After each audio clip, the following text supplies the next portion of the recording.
இப்போ நீங்கள் மீடியான்னு எடுத்துக்கிட்டிங்கன்னா புகைப்படக்காரகன் அப்படின்னா அந்த 4 தான். ஃபோட்டோகிராஃபி வந்து அவங்களுக்கு நல்லா வரும். ஓகே. ஸோ அந்த ஃபோட்டோகிராஃபி பண்ணுறது, அந்த டிபார்ட்மெண்ட்டில் வேலை பார்க்குறது, அப்புறம் பெரிய பெரிய மெஷினரிஸு, இன்ஜினியரிங்ஸு இப்படின்னு சொல்லுவோம் இல்லையா? இந்த மாதிரி செக்மெண்ட்டில் வந்து நிறைய இருக்கிறதுக்கான வாய்ப்புகள் இருக்குது. அதே மாதிரி இந்த அக்கல் சயின்ஸ்னு சொன்ன பார்த்தீங்களா, 7க்கு சொன்ன பாருங்க, அமானுஷ்ய கலைகள்.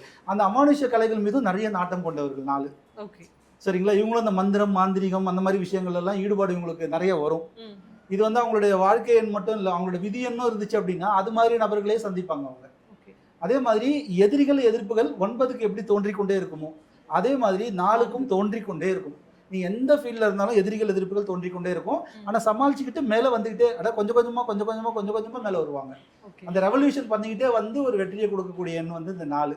ஆனால் அவ்வளோ கஷ்டத்தையும் தாங்கும், ஆனால் வந்து வெற்றியை கொடுக்கும். இதுதான் அவங்களுக்கான தன்மை. இது ஆணாக இருந்தாலும் பெண்ணாக இருந்தாலும் இதுதான் அவங்களுக்குடைய தன்மை. ஸோ இது கூட என்ன நம்பர் வச்சுக்கிட்டா நமக்கு இந்த பெஸ்ட்டு அவங்களுக்கு அந்த பாதிப்புலேருந்து வரலாம் அப்படின்றத வச்சு அவங்க நேம் சேஞ்சஸ் பண்ணிப்பாங்க.